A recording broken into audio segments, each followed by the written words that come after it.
Reis de Portugal, um podcast que conta as histórias, as aventuras e as conquistas dos reis portugueses.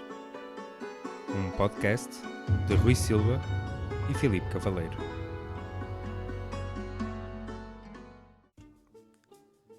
Ora, olá a todos, sejam bem-vindos a mais uma semana para mais um episódio dos Reis de Portugal.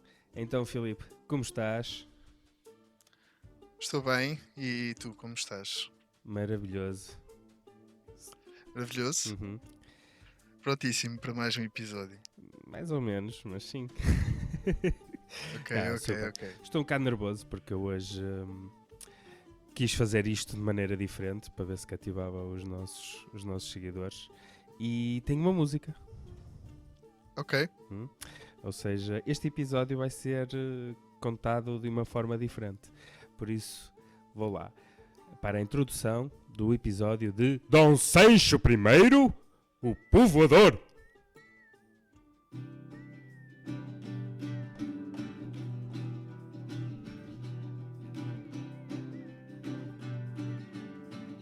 Estou na tanga, achas que eu não tenho jeito para isto?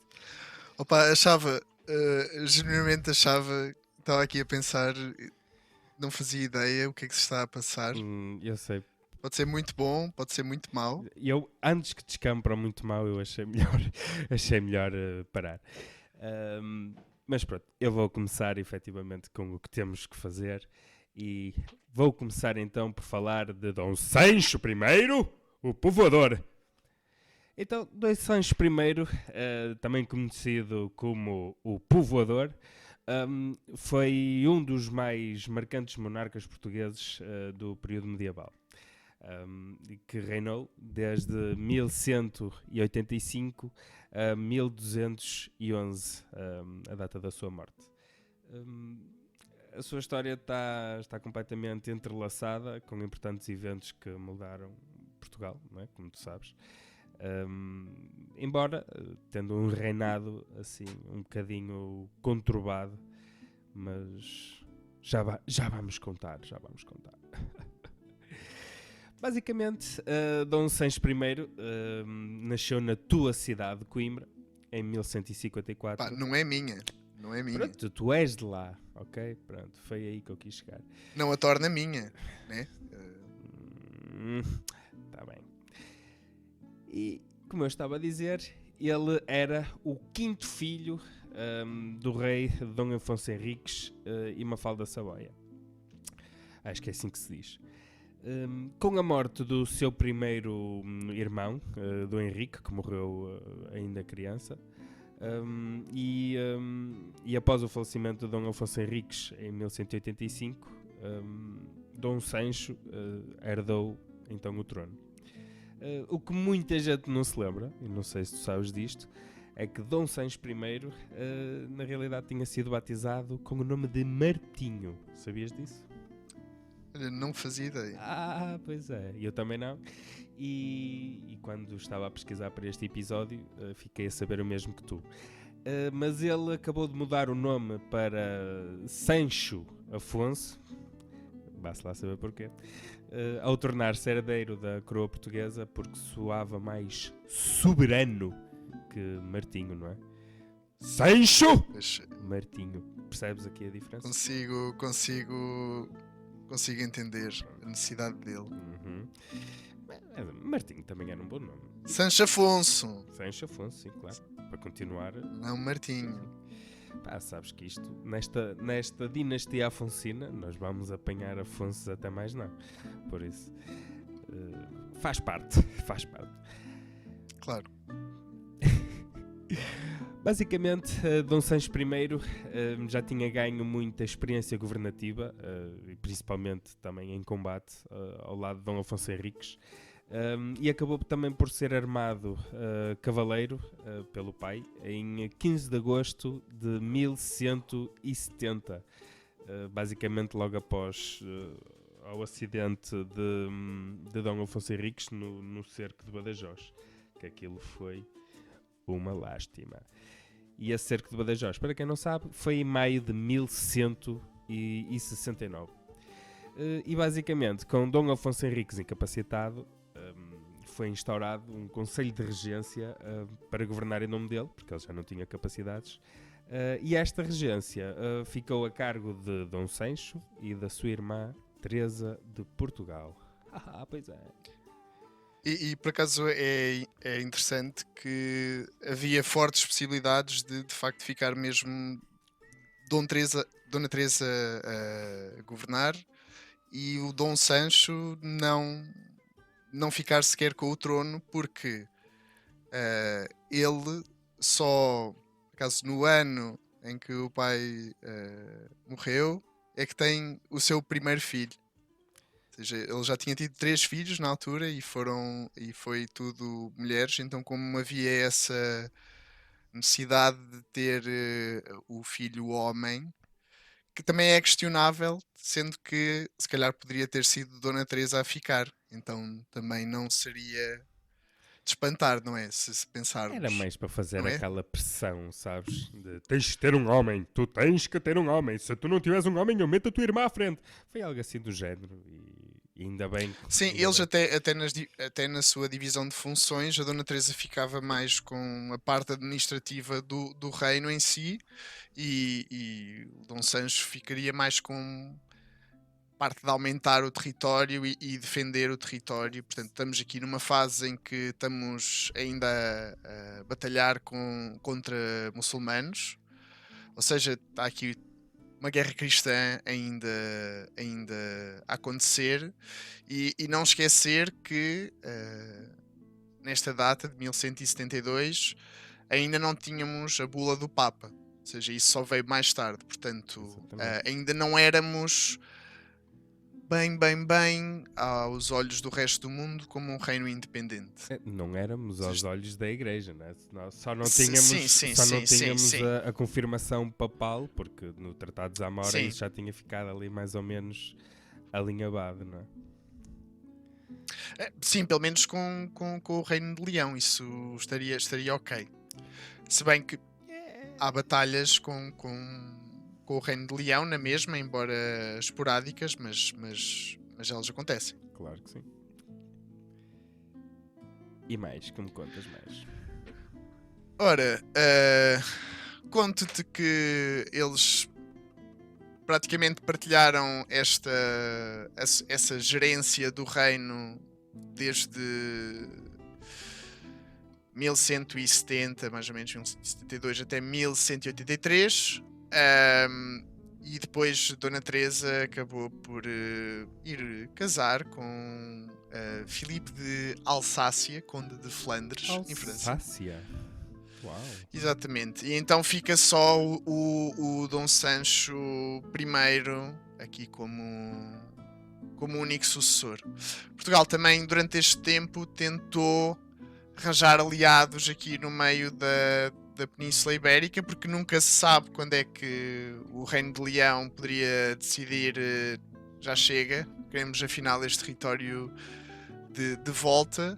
E durante este período em que está a Dona Teresa e Dom Sancho a governar Portugal, nós conseguimos de facto aliar-nos com o Reino de Aragão, em qual Dom Sancho casa com a infanta Dulce de Aragão, que era a irmã mais nova do rei Afonso II de Aragão. Isto também não é Afonso só para nós, é em todo lado. Há muito Afonso. Era da época, era o nome da época. E sabias que o Reino de Aragão foi o primeiro país ou reino a reconhecer Portugal como independente? Pois, havia aqui interesses, não é? Claro, não interessa, meu amigo não empata amigo. Tem que ser assim. Temos que nos apoiar nestes momentos.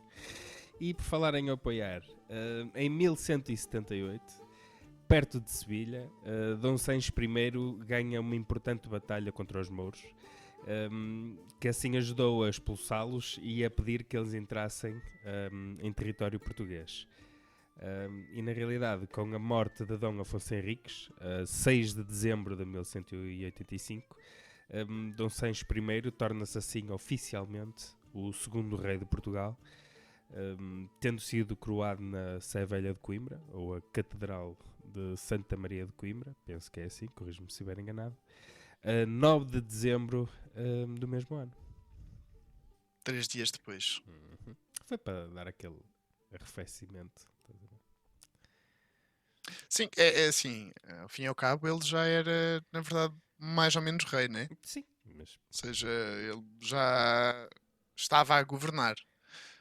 Também, se calhar, isso é que o facilitou a conseguir ter uma maior expansão das fronteiras e provavelmente ter tido a ajuda da irmã dele a gerir sempre as coisas quando ele estaria fora, ou seja, a lidar com as inúmeras situações e avançar no território contra muçulmanos. E como eu disse há bocado, esporadicamente uma guerrazita ou outra assim, de um território com Leão. Mas acima de tudo, ele acaba por alargar as nossas fronteiras mais para sul e também mais para este, para o interior. Ou seja, também assim, tocando um bocadinho no que seria de Leão, né? Porque a partida estaria tudo ocupado pelos muçulmanos. Pois imagino que tenha havido ali às vezes uma disputazinha assim. Não, esta terra é para mim. Não, nós é que lutámos, é para mim. Não, mas eu estava cá antes. Não, mas nós é que viemos cá fazer o trabalho todo. Estou a imaginar que seja assim uma coisa desse género, ou que tenha sido uma coisa desse género e que eles... Poderá ter sido. A realidade é que não foi só esse tipo de problemas que Dom Sancho primeiro teve, né, enquanto rei, porque na verdade ele teve um grande desafio a consolidar o poder, né, o poder régio e a fortalecer as instituições do reino. Com isso, ele começou a promover políticas de centralização, né, do governo e a aumentar a autoridade real. Com isso, claro que isso traz problemas, não é? Reduziu a influência dos senhores feudais da altura e, como eu tinha dito, consolidou o poder ainda mais nas mãos da coroa. Com isto, a situação política e militar na Península Ibérica, peço desculpa que eu estou assim meio fanhoso, continuou pouco estável, não é? E como tinhas dito, as lutas entre Castela, Leão e Aragão também eram frequentes e os muçulmanos, como uma ameaça permanente, fazia com que Dom Sancho tivesse sempre como prioridade, não é, as defesas da fronteira e a tentativa da consolidação dos territórios que tinha conquistado. Com isto, também foi uma prioridade para ele a construção de castelos, principalmente em Trás-os-Montes e na beira interior, e a fixação de população, principalmente nestas áreas do interior e a sul. Por isso é que também ele era conhecido como o povoador, não é? Uma coisa interessante que ele também fez, ele concedeu na altura os forais. Se não sabes o que são forais são documentos que concediam a regiões a autonomia municipal, que é bom, não é? E neste caso... As primeiras juntas de freguesia. do género. E concedeu a Bragança, a Covilhã, a Viseu e a Guarda. Pois é. E isto tudo de forma a começar a atrair pessoas para estes concelhos. Uma coisa que ele também fez foi fazer grandes doações de terras às ordens militares, como por exemplo, se calhar conheces bem, os Templários.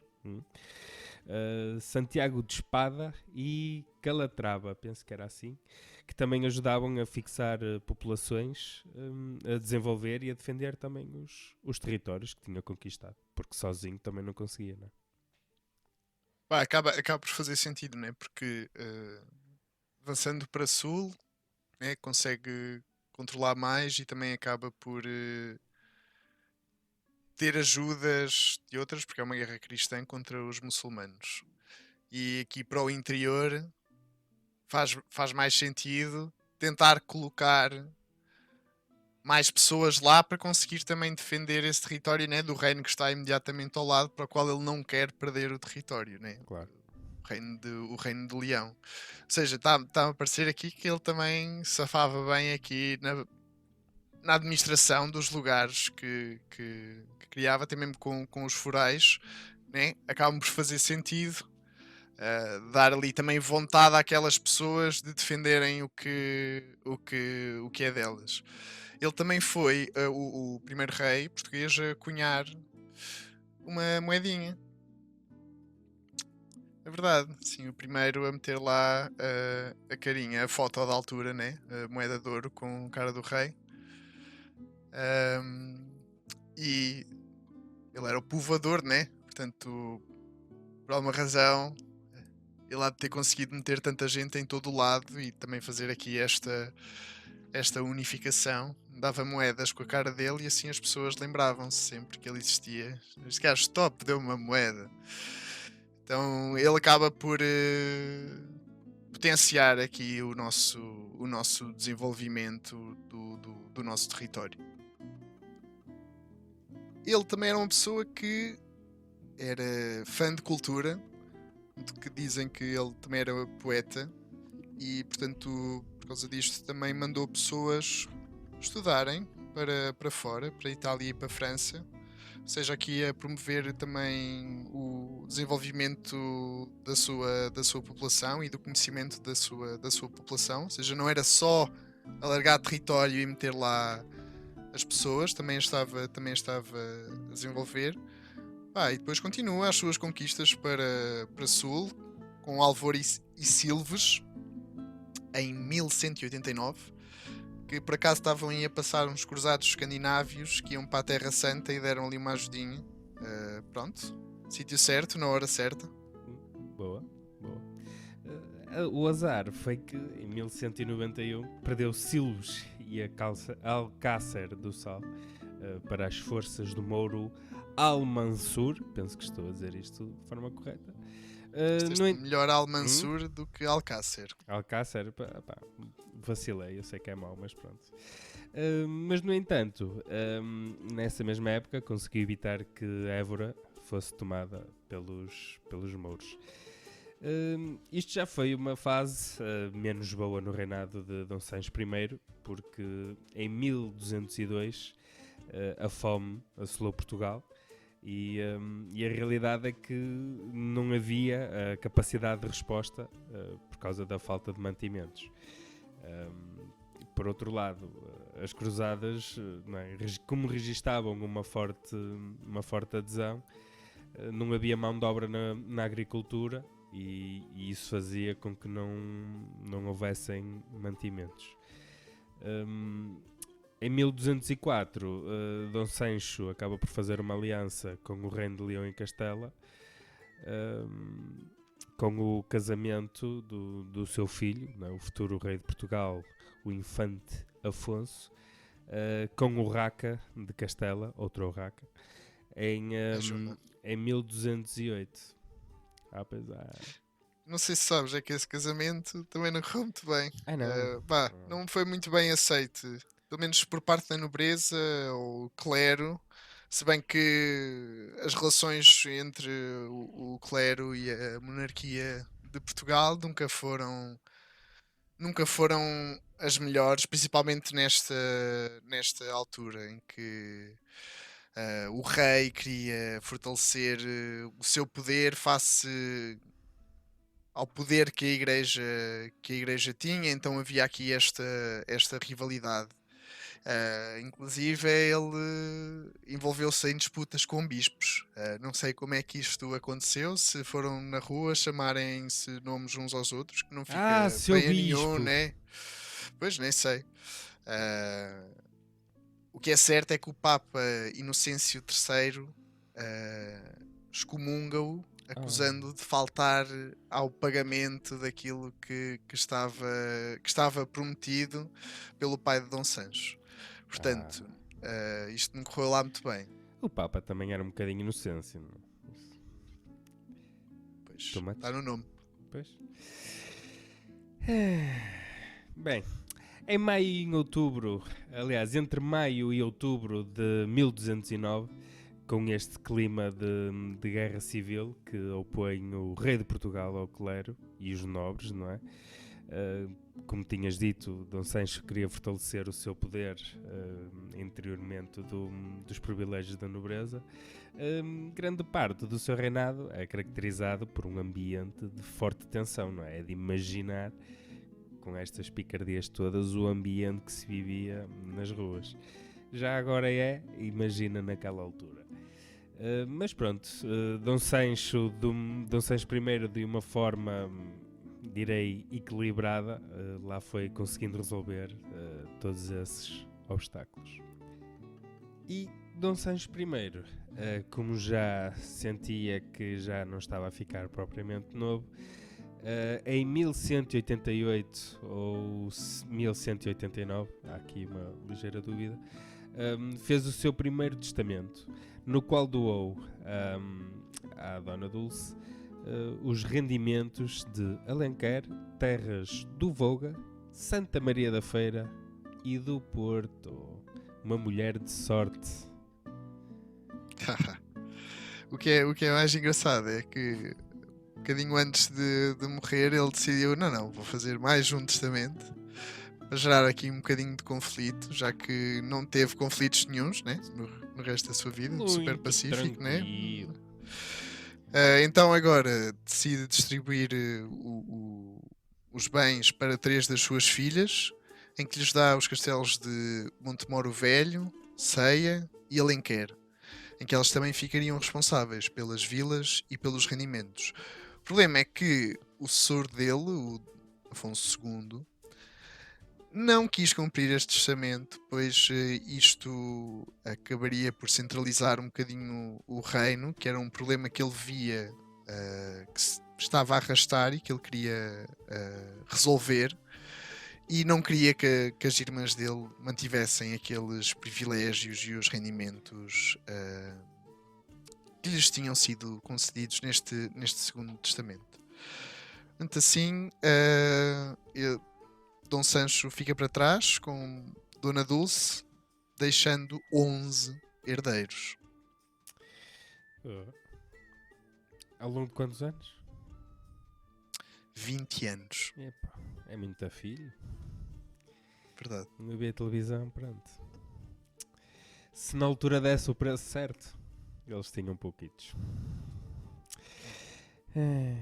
Olha, mas diz-me uma coisa. Quem foram esses 11 filhos? Ora, eu vou tentar dizer mais ou menos pela ordem.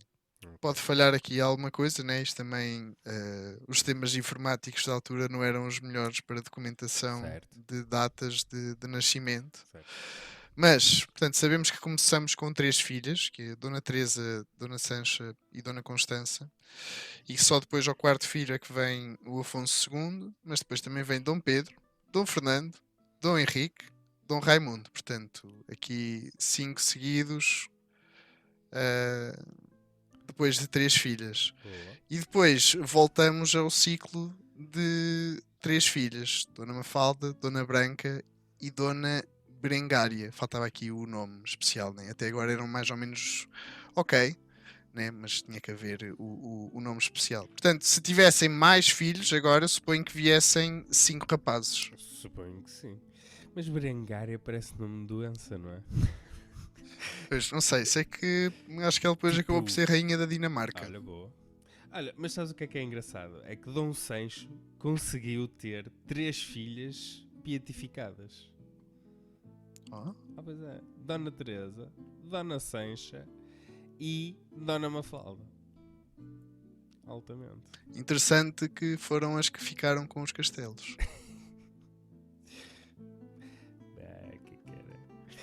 Mas olha, sabes o que é mais interessante que isso? É que depois... Eu digo-te.